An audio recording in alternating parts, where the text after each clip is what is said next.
آج الحمدللہ رحمتوں کا عشرہ اختتام کو پہنچتا ہے اور اب شروعات ہو رہی ہے استغفار یا مغفرت کے عشرے کی۔ تو یقیناً ہماری چھوٹی بڑی بہت ساری ایسی جانے انجانے ہم سے غلطیاں ہو جاتی ہیں، خطائیں ہو جاتی ہیں، کسی کی دل آزاری ہو جاتی ہے، خاص طور پہ جب ہماری انٹینشن نہیں ہوتی۔ اگر ہم کسی سے مذاق کریں تو ازراہن مذاق کہے ہوئے کئی جملے دوسرے کے دل پہ تیر کی طرح برستے ہیں، اور شاید وہ زبان سے اس بات کا اظہار نہ کرے، لیکن کبھی کبھار یہ باتیں بھی آپ کی دعاؤں کی قبولیت کے آڑے آ سکتی ہیں، یا کبھی نہ کبھی آپ کو اپنے الفاظ پہ، اپنے رویے پہ پچھتانا پڑ سکتا ہے۔ کیا مذاق میں جھوٹ بولنے کی گنجائش موجود ہے کہ بھئی میں نے تو مذاق کیا تھا، اس بات کو اتنا سیریسلی کیوں لے لیا؟ یا یہ بھی ایک طرح سے طریقہ ہوتا ہے لوگوں کا اپنی بات کو لائٹن اپ کرنے کا، جب وہ پھنس جاتے ہیں یا ان کو یہ احساس ہوتا ہے، ندامت کا بھی احساس ہو سکتا ہے، تو شاید اس بات کو رفع دفع کرنے کے لیے کہیں کہ نہیں جی یہ تو اتنی سیریس بات تھی نہیں، یہ تو میں نے مذاق کیا تھا۔ جھوٹ اور مذاق، اور ایسا مذاق جس سے کسی کی دل آزاری ہو، اس کے حوالے سے کیا احکامات ہیں؟ آئیے ذرا اس پہ بات کرتے ہیں۔ کچھ لوگ اس پہ یہ بھی کہتے ہیں کہ آج کل کے زمانے میں ہم اتنے سخت مزاج اور اتنے شدت پسند ہو چکے ہیں کہ کسی بھی بات پہ مذاق نہیں کر سکتے۔ مذاق کرنے کے لیے تو بھئی آپ کو تھوڑا سا آپ کا ذہن تھوڑا روشن ہونا چاہیے، مشکل آپ کو کوئی ہونی نہیں چاہیے۔ کسی نے مذاق کہہ بھی دیا اور اگر آپ کے اوپر مذاق کیا گیا تو اس کو سہنے کی طاقت ہونی چاہیے۔ شریعتاً اس کے حوالے سے کیا احکامات ہیں؟ آئیے جانتے ہیں۔ ہمارے ساتھ موجود ہے علامہ حسین مسعودی بھائی، اور ہمارے ساتھ موجود ہے مفتی عامر محمدی بھائی۔ آپ دونوں کی آمد کا اور یہاں موجودگی کا بہت شکریہ۔ علامہ صاحب، اگر گفتگو کا آغاز میں آپ سے کروں، مذاق، اس کی شریعتاً کیا اہمیت ہے؟ کسی بھی بزم میں، کسی بھی مجلس میں یہ کہا گیا ہے کہ اونچا کہکہا لگا کے ہنسنے کی ممانعت ہے، زیادہ ہنسا مت کرو، اس سے دل مردہ ہو جائے گا، لیکن پھر سینس آف ہیومر اور مذاق، اس کی دین میں اس کی کیا گنجائش موجود ہے ہمارے پاس؟ بسم اللہ الرحمن الرحیم وبہ نستعین وهو خیر الناصرین ومعین الحمد للہ رب العالمین والصلاة والسلام علی رسولہ الکریم وآلہ الطاہرین وصحبہ المنتخبین۔ سوال آپ کا بہت مناسب ہے اور بہت ہی معاشرے کا وہ ایسا مسئلہ ہے کہ جو ہر گھر اور ہر جگہ اور ہر محلے کا ہے۔ لیکن ابھی جیسے بات ہو رہی تھی آج ذکر کہ آج کی تاریخ جو ہے وہ اماں حضرت خدیجۃ الکبریٰ سلام اللہ علیہا سے متعلق ہے، بالکل۔ تو پہلے ہم اس حصے کو تھوڑا سا لے لیتے ہیں تاکہ پھر اس پہ بھی بات ہو جائے گی انشاءاللہ۔ کہ شخصیات، اور شخصیات کے حوالے سے ہم کہیں گے کہ یہ رسول اکرم صلی اللہ علیہ وآلہ وسلم کی وہ زوجہ محترمہ ہے کہ جو آپ کی اعلان نبوت سے بھی 15 سال پہلے سے آپ کے ساتھ رہیں، اور اس کے بعد 10 سال بعد تک رہیں، یعنی اعلان نبوت کے 10 سال بعد تک، اور اس میں 25 سال کا وہ عرصہ ہے کہ جو اگر دیکھا جائے تو تمام ازواج کو اگر ہم جمع کرتے ہیں کہ ان کا رسول اکرم صلی اللہ علیہ وآلہ وسلم کے ساتھ کتنا عرصہ زندگی گزارنے کا موقع ملا، اور آپ کو تنہا یکتا، تو 25 سال اکیلے آپ کو یہ شرف ملا۔ اور حقیقت یہ ہے کہ دور کی نگاہ جس کو کہتے ہیں نا ہمارے یہاں، یہ بھی جو معاشرے سے متعلق جتنے بھی مسائل ہوتے ہیں، آپ کی شخصیت میں بڑی بردباری تھی۔ کبھی آپ کسی کے ساتھ، حالانکہ ماشاءاللہ سے وہ ملکۃ العرب، یا یوں کہیے کہ اس زمانے کی بزنس وومن تھی، اور ماشاءاللہ اس کی تعداد بھی جو بتائی جاتی ہے کہ صرف کروڑوں میں تو صرف سونے کے زیورات جس کو کہنا چاہیے اور سونے کی اینٹیں وغیرہ، وہ تقریباً اربوں میں پہنچی ہوئی تھی، اس کی کیلکولیشن اگر کی جاتی ہے۔ پھر بھیڑ، بکریاں، اونٹ، وہ اپنی جگہ، یعنی یہ ساری چیزیں ملا کے اسی لیے ان کو وہ کہا جاتا تھا۔ یعنی آج کا اونٹ جیسے ہم کہتے ہیں نا کہ یہ ایک اونٹ تو یہ ایک شپ کے برابر اس زمانے میں ہوا کرتا تھا۔ بہرحال اپنی اپنی مثالیں ہیں، لیکن آپ نے رسول اکرم صلی اللہ علیہ وآلہ وسلم کی ذات گرامی کو میں وہ نور دیکھا ہے۔ ہم اور آپ اپنی ظاہری آنکھوں سے نہیں دیکھ پاتے، لیکن جو لوگ حقیقت حال کو دیکھنے والے، جو اولیاء خدا ہوتے ہیں، جو اللہ سے ربط رکھتے ہیں، وہ اس نور کو دیکھتے ہیں۔ انہوں نے نور کو اس وقت دیکھا کہ جو ابھی اعلان نبوت سے 15 سال پہلے ہے، اور انہوں نے اپنا پورا مال آپ کو ہبہ فرما دیا، اور پھر اس کے بعد اتنی تکلیف دہ زندگی بھی گزاری ہے آپ نے کہ یوں کہہ لیجئے کہ اگر ہم دیکھیں کہ 2 غار تو عام طور پہ مسلمانوں کو معلوم ہوتے ہیں، لیکن تاریخ میں 3 غار کہہ لیجئے کہ اس عالم اسلام کے بڑے مشہور و معروف ہیں. ایک تو غار حرا جسے ہم کہتے ہیں کہ اقرا باسم ربک الذی خلق کے حوالے سے جو کیا ہے شان نزول ہوا, اور وہ پہاڑ جسے ہم جبل رحمت کہتے ہیں. ایک وہ ہے جسے غار ثور کہتے ہیں کہ جو ہجرت کے موقع پہ, اور ایک ان دونوں کے درمیان کے غار ہے 7 بعثت سے لے کے 10 بعثت تک, یعنی 3 سال مسلسل شیب ابی طالب کے اندر, وہ گھاٹی کے اندر یہ بنی ہاشم مقید کیے گئے. سوشل بائیکاٹ جیسے آج کل ہوتا ہے نا, ابھی ہمیں بھی پتہ لگتا ہے کہ بہت ساری چیز یہ ہو جائے گا, یہ سینکشن آ جائیں گی, وہ سینکشنز آ جائیں گی. اس وقت سوشل بائیکاٹ کیا گیا کہ اب بنی ہاشم سے کوئی نہ لین دین کرے گا, نہ کوئی رابطہ رکھے گا, نہ کوئی بات چیت کر سکتا ہے, نہ ان کو کوئی غذا دی جائے گی, نہ ان کو کوئی پانی پہنچایا جائے گا. یعنی ایک عجیب تکلیف دہ عالم ہے. اور اس میں فاقے ہم اور آپ 30 دن کے روزے رکھ رہے ہیں, کتنی تکلیف میں آ جا رہے ہیں, کتنی پریشانی ہوتی ہے, کتنے سارے پہلوات ہوتے ہیں. جیسے کل بھی اگر آپ نے دیکھا ہو کہ ایک واقعہ ہوا, بہت ہی افسوسناک ہے, بہرحال اس پہ تو بات کر لیں گے کہ ایک تکلیف دہ, یعنی بھوک کہاں تک لوگوں کو لے جا رہی ہے. لیکن وہاں دیکھیں اگر ہم تو 3 سال, اور اس میں بھی پھر حضرت فاطمہ اس وقت ان کی عمر صرف 2 سال کی ہے. بتائیے یہ اس عالم میں کس طریقے سے اسلام کو ان لوگوں نے ہم تک پہنچایا ہے. بالکل, اور یقیناً انہی کی خدمات ہیں جس کی وجہ سے آج ہمارے پاس یہ دولت, یہ نعمت موجود ہے. ہمارے اوریجنل ٹاپک کی طرف واپس آتے ہیں. آج کے پروگرام میں آپ نے مختلف جو ہمارے سیگمنٹس رہے ہیں اس میں یہ تمام تر مختلف موضوعات کو دیکھا. ہم نے شروعات ہی حضرت بی بی خدیجہ کے رحلت کے دن کے حوالے سے کی, اور جس واقعے کی طرف علامہ صاحب آپ نے ذکر کیا اس پہ بھی ہم نے رپورٹ اور کافی گفتگو کی. آگے بڑھتے ہیں عامر بھائی, جو سوال ہمارا تھا کہ شریعت میں سینس آف ہیومر یا مذاق کی کیا گنجائش موجود ہے. کچھ لوگ جو خاص طور پہ اسلام سے واقف نہیں ہیں یا غیر مسلم ہیں, وہ سمجھتے ہیں کہ یعنی اسلام صرف سیریسنس کا نام ہے, اس میں کوئی ہنسی مذاق, کوئی لائٹ ہارٹڈنس کی گنجائش موجود نہیں ہے. کیا یہ درست ایک امپریشن ہے؟ بسم اللہ الرحمن الرحیم. بہت عمدہ سوال ہے آپ کا.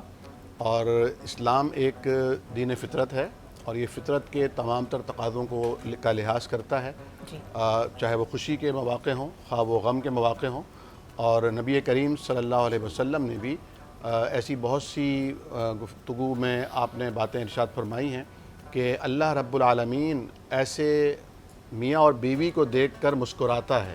یہ الفاظ اللہ رب العالمین کی شان کے مطابق ہماری تو عقل میں نہیں آ سکتا, لیکن حضور کی زبان سے ارشاد فرمایا جو رات کو اٹھتے ہیں اور نفل پڑھنے کے لیے وضو کرتے ہیں, اور اگر کبھی شوہر سو رہا ہو تو بیوی اس کے چہرے پر پانی کے چھینٹے مارتی ہے. اب اس میں کتنا ایک یعنی لونیس کا ایک انداز ہے.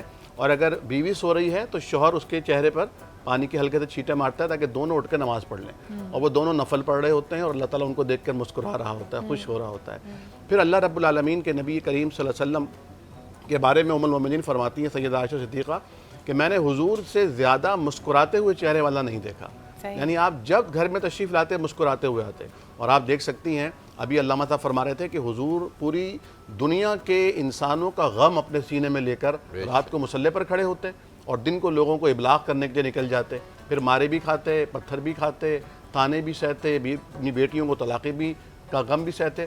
لیکن ان سب کے باوجود وہ جو ایلیمنٹ جس کا آپ نے ذکر کیا کہ آپ کے چہرے پر بشاشت ہے, مسکراہٹ ہے, اور آپ نے تو یہاں تک فرمایا کہ کسی بھی نیکی کو, اچھے کام کو, یعنی کل معروف صدقہ, ہر اچھا کام نیکی ہے. اسلام اتنا وسیع ظرف ہے کہ نیکی صرف مسجد میں نہیں ہوتی, اس کے لیے دوپٹہ اوڑھنا یا ٹوپی پہننا ضروری نہیں ہوتا, تسبیح ہاتھ میں پکڑنا ضروری نہیں ہوتا, بلکہ آپ کی نیت اور دوسروں کو اس کا فائدہ کیا پہنچے گا یہ ضروری ہوتا ہے. کل معروف صدقہ, وہ میں بھی پکڑتا ہوں لیکن میری تھوڑی ڈیجیٹل ہوتی ہے. کل معروف صدقہ, ہر اچھا کام نیکی ہے, اسی لیے کرنا چاہتا, ہر اچھا کام نیکی ہے. تو اب حضور نے فرمایا کہ کسی نیکی کو حقیر نہ سمجھو, یہاں تک کہ اپنے بھائی کی دلجوئی کے لیے مسکرا کر دیکھنا ہو. یعنی اگر آپ اس کے دل کو خوش, آپ کا دل نہیں چاہ رہا مسکرانے کے لیے, اس کو خوش کرنے کے لیے آپ مسکراتے ہیں, یہ بھی آپ کے لیے صدقہ ہوگا.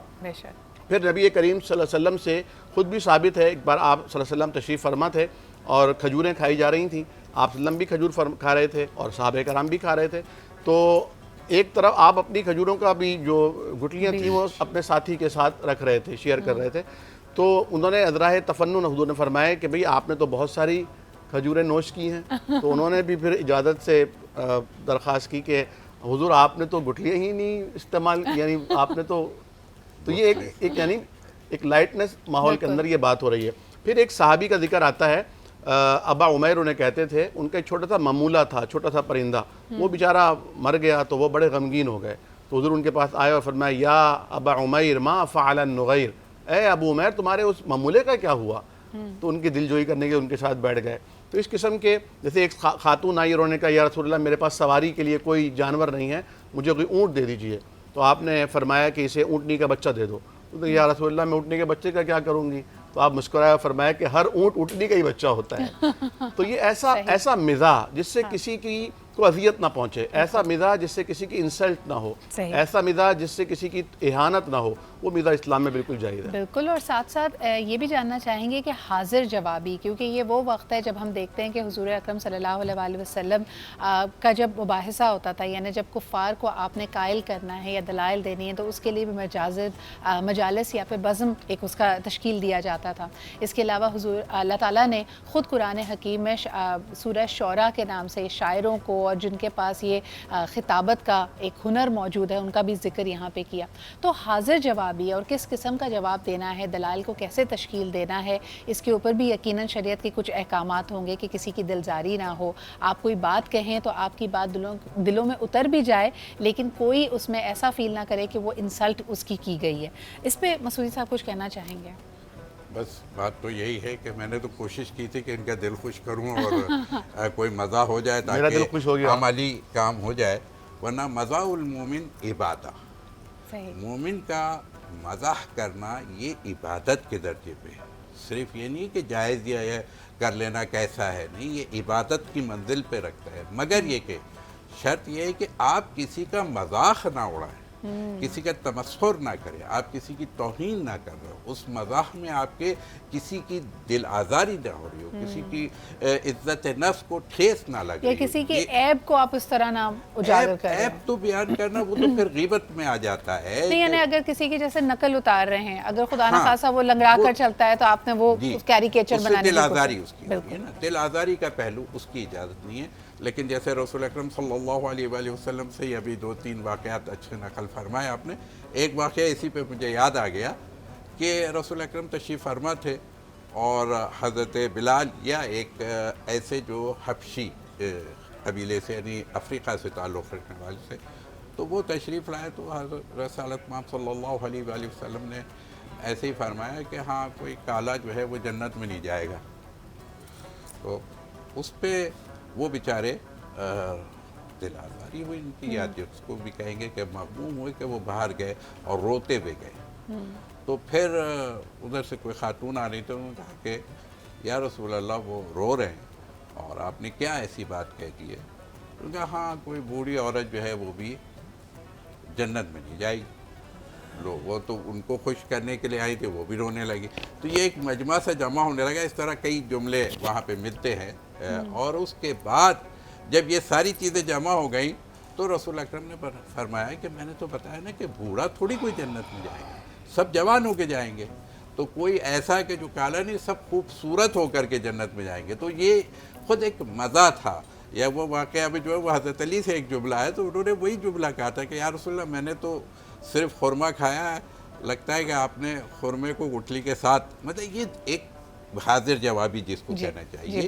تو اس طرح سے بہت سارے واقعات ملتے ہیں, اصحاب سے بھی ملتے ہیں. اور امام حسن امام حسین کے ساتھ رسول اکرم مسجد کے اندر باقاعدہ کھیلتے تھے. یعنی کھیلنے سے مراد کیا ہے, ان کو خوش کرتے تھے, بچوں کو خوش کرتے تھے, بچوں کو سلام کرتے تھے, بچوں کے ساتھ دلجوئی کرتے تھے, پشت مبارک پہ سواری کراتے تھے. اور کئی ہمارے پاس اس طرح کے واقعات موجود ہیں کہ اگر نماز کے دوران حضرت حسن یا حسین ان کی پشت پہ سوار ہو جائیں تو اپنے رکوع کو یا اپنے سجدے کو طویل کر دیا کرتے تھے. تو یہ وہی ساری باتیں ہیں جو ہم یہاں پہ دہرا رہے ہیں. یقیناً جو ایک قیاس آرائی کی جاتی ہے, جو ایک امپریشن اسلام کا کریٹ کیا جاتا ہے یہ مسلمانوں کا, اور وہ دین سے دوری کا باعث بنتا ہے. لوگ کہتے ہیں یہ تو بڑا سخت ہے, بڑا مشکل ہے, تو یہ ہرگز نہیں کرنا چاہیے. بات ہو رہی ہے مذاق کی. مذاق میں جھوٹ بولنا, یا یہ کہہ لیجئے کہ جھوٹ اگر پکڑا جائے تو پھر یہ کہنا کہ میں تو مذاق کر رہا تھا. ان دونوں سچویشنز میں کیا کرنا چاہیے؟ عامر بھائی, یہ سوال میں آپ کی طرف لے آتی ہوں کہ اگر جھوٹ پکڑا جائے اور کہ نہیں جی یہ تو ازراہن مذاق کا تھا, تم نے سیریسلی لے لیا, غلطی تمہاری ہے, یہ اس بات کی اجازت؟ اس کی اجازت بالکل بھی نہیں ہے اسلام میں. ایون جھوٹ کی اجازت نہیں ہے, کیونکہ اسلام کی بنیادی سچ پر ہے. اللہ سب سے بڑی سچائی ہے, اور اس اطلاع دینے والا سب سے بڑا سچا صادق اور امین نبی کریم صلی اللہ علیہ وسلم. تو ایک مسلمان کو جھوٹ کا سہارا کسی خوشی، کسی غم، کسی تکلیف، کسی پریشانی، کسی موقع پر بھی نہیں لینا چاہیے. بلکہ ایک حدیث شریف ہے، نبی کریم صلی اللہ علیہ وسلم نے فرمایا کہ انا زعیم بیت فی الجنہ، جی میں جنت میں تمہیں فی وسط الجنہ، جنت کے درمیان میں، وسط میں جی تمہیں ایک محل دینے کا ضامن بنتا ہوں، اگر لمن اس کے لیے ترک الکذب او کذبا، جو جھوٹ کو چھوڑ دیتا ہے، وَإِن كَانَ مَازِحًا، اگرچہ وہ مزاح کر رہا ہو، جی مذاق میں بھی اگر وہ جھوٹ بول رہا ہو. جی. آپ دیکھیے حضور کریم صلی اللہ علیہ وسلم کا گزر ہوا اور آپ نے دیکھا کہ خاتون ہیں جو اپنے بچے کو بلا رہی ہیں کہ بیٹا ادھر آؤ میں تمہیں کوئی چیز دوں. تو آپ نے فرمایا کہ اگر یہ تمہارے پاس آئے گا تم کیا دو گی؟ میں کہا یا رسول اللہ یہ کچھ بسکٹس وغیرہ جو بھی اس زمانے کی کھجوریں وغیرہ یہ میں اسے دوں گی. فرمایا اگر تمہاری گود میں جھولی میں یہ نہ ہوتا تو یہ جھوٹ لکھ دیا جاتا. صحیح صحیح. امام بخاری رحمۃ اللہ علیہ کے بارے میں آتا بچے ہے کو بہلانے کے لیے بھی اگر تو کہیں بھی تو جھوٹ صحیح نہیں بولنا ہے. بالکل امام بخاری رحمۃ اللہ علیہ کے واقعات میں آتا ہے کہ وہ ایک سند سے حدیث لینے کے لیے کئی میل سفر طے کر کے گئے جو کئی راتوں اور دنوں پر محیط تھا. لیکن جب وہ وہاں اس راوی کے پاس پہنچے تو دیکھا کہ وہ اپنے جانور کو بلانے کے لیے ایسے جھولے کا اشارہ کر رہا ہے کہ آ آ آ اور اسے باندھ دے گا. جب وہ قریب آ گیا تو جھولی میں کچھ بھی نہیں تھا. تو آپ جو اتنی طویل آپ نے رحل فرمایا تھا واپس چلے گئے. اس نے روکا کہ آئے کیوں تھے؟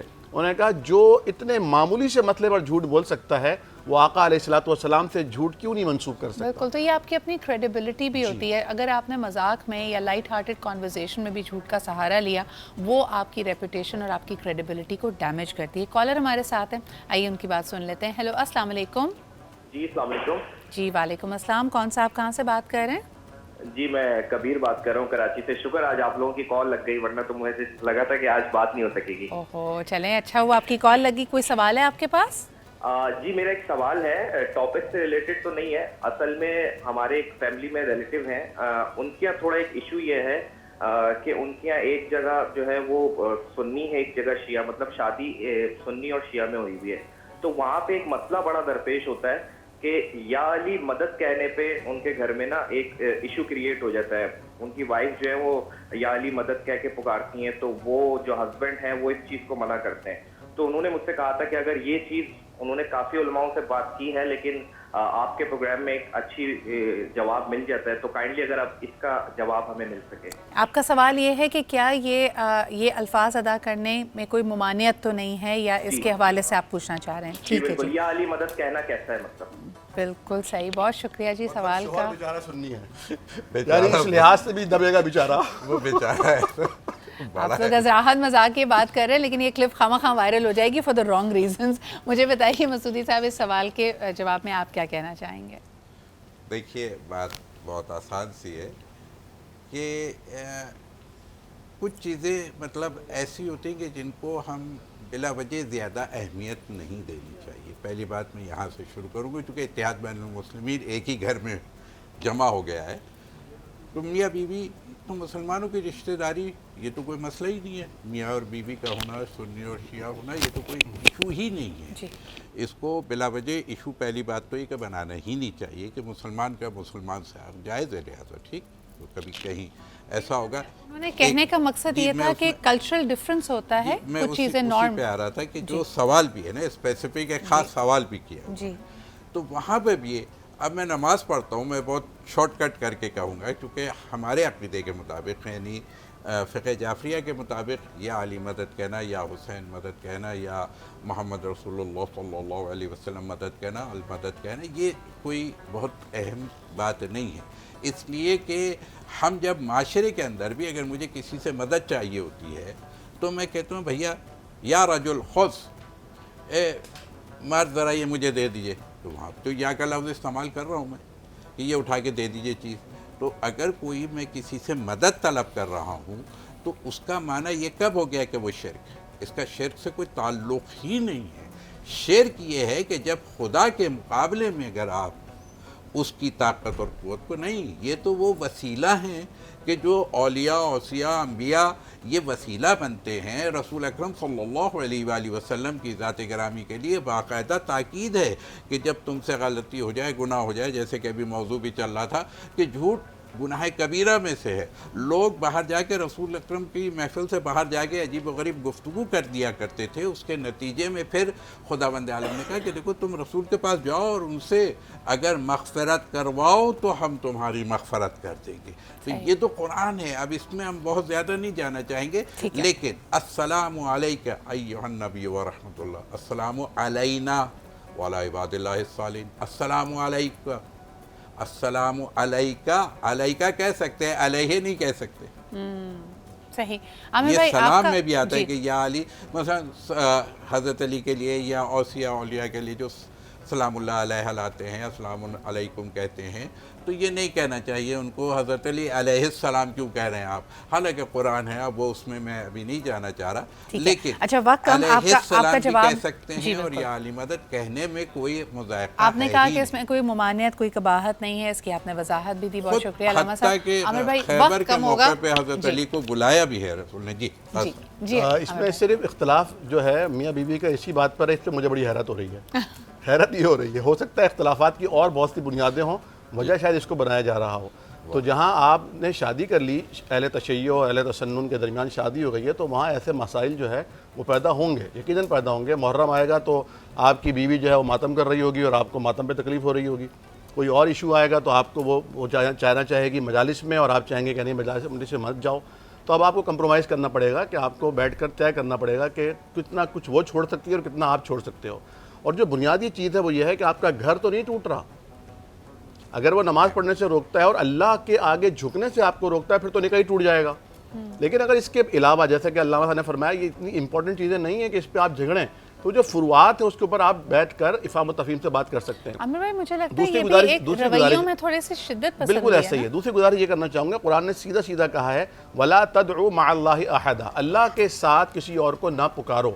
تو اگر یہ کنسیپٹ کسی کا آتا ہے کہ اللہ کو ہم پکاریں، اللہ ہمیں اولاد دے دے، اور ہم کسی بابا کو، کسی فقیر کو، کسی پیر کو، کسی ایون یہ کہ کسی ولی اللہ کو، کسی صحابی کو، کسی اہل بیت میں سے کسی کو آپ ہمیں اولاد دے دیں، تو یہ تو سب کے نزدیک کھلا کھلا شرک ہے کہ آپ ڈائریکٹ کسی کو پکاریں۔ جو اختلاف پیدا ہوتا ہے وہ وسیلے کا اختلاف ہوتا ہے کہ بعض کہتے ہیں کہ ان کو وسیلہ بنا کے پیش کر دو، بعض کہتے ہیں کہ اللہ تعالیٰ، جس طرح آپ نے کہا نا کہ میں آپ کے پاس پہنچنے کے لیے کسی سہارے کو اختیار کروں گا، لیکن اللہ تعالیٰ وہ ہے کہ لیس کمثلہ شیء، جو باہر دیوار کے باہر بیٹھا ہوا ہے، اس کے پاس جانے کے لیے آپ کلرک کا سہارا لیں گے، آپ پیون کا سہارا لیں گے، کیونکہ اسے پتہ نہیں کہ باہر کون ہے۔ لیکن اللہ رب العالمین یعلم ما فی الصدور، دلوں کے بھید جانتا ہے۔ تو اگر آپ وسیلے کا تعلق قائم کر رہے ہیں تو بعض کے نزدیک یہ بالکل عین جائز ہے، لیکن بعض نے جو 3 وسیلے کی شرائط بیان کی ہے جو مشروع نبی اکرم سے ثابت ہیں، ان کو اختیار کریں، باقیوں کو اختیار کرنے کی ضرورت نہیں ہے۔ اچھا، میرے بیٹے کا نام علی ہے، تو میں مشورہ دوں گا ان دونوں جو میرے بھائی اور بہن ہیں، بھابھی، کہ اپنے بیٹے کا نام علی رکھ دیجئے، دل کھول کر پکاریے یا علی یا علی یا علی، جھگڑے کی کوئی گنجائش ہی نہیں ہوگی۔ میرے برابر میں اہل تشیع رہتے ہیں، وہ کہتے ہیں بھائی جتنا آپ کے گھر میں یا علی ہوتا ہے اتنا تو ہمارے گھر میں بھی نہیں ہوتا۔ بڑی خوبصورت بات تھی اور پریکٹیکل مثال ہے۔ اچھا، اس کے علاوہ آپ یہ بھی دیکھیں کہ علی اللہ تعالیٰ کے 99 ناموں میں بھی شمار کیا جاتا ہے۔ تو اکثر مجھے یاد ہے کہ جناب پروفیسر محسن نقوی صاحب ہمارے ایک پروگرام میں انہوں نے شرکت کی تھی اور انہوں نے ناد علی کا حوالہ دیتے ہوئے بھی کہا تھا کہ یہ ایک بہت ہی پرسرار ورد بھی ہے اور یہ ایک بہت قدیم دعا ہے، اور اس زمانے میں اگر آپ اس کے پہلے اشعار کی طرف دیکھتے ہیں تو شاید اس کا اشارہ اللہ تعالیٰ کی ذات کی طرف تھا۔ تو یہ میرے خیال میں مختلف وہ چیز ہے جس میں مبصرین اور اسکالرس کے ہمیشہ اختلافات بھی رہیں گے، مختلف تحقیق سامنے آتی رہے گی۔ آپ کا ایمان اور آپ کا جو عقیدہ ہے وہ اتنی چھوٹی باتوں سے اگر ڈگمگا جائے تو پھر میرے خیال میں ہمیں انورڈ انسپیکشن کی زیادہ ضرورت ہے۔ اسی کے ساتھ کیونکہ پروگرام کے آخری چند لمحات ہیں، ایک لفظ میں کہہ دوں، یا کا جو استعمال عربی میں ہے وہ حرف ندا ہے، پکارنے کے لیے یا استعمال ہوتا ہے۔ تو جیسے انہوں نے کہا ہے کہ ہر وقت آپ کے گھر میں، تو اور پھر جو آپ نے بھی ایک بات کہتی کہ اللہ ہی تو علی، جی العلی العلی العظیم، جی آپ آیت الکرسی میں ہم جو پڑھتے ہیں، جس کے پاس بھی یہ نام آیا ہے یہ اس سے مستعار آیا ہے، بالکل اصل تو اسی کے لیے ہے علی، اس ذات گرامی کے لیے ہے کہ جو جس کا کوئی شریک نہیں ہے، اور شریک مسلمان تو کرے گا ہی نہیں، یہ ایک بحث ہی عجیب و غریب چھیڑ دی جاتی ہے۔ بہت بہت شکریہ، ہمارے ساتھ علامہ مسعودی صاحب اور عامر بھائی موجود تھے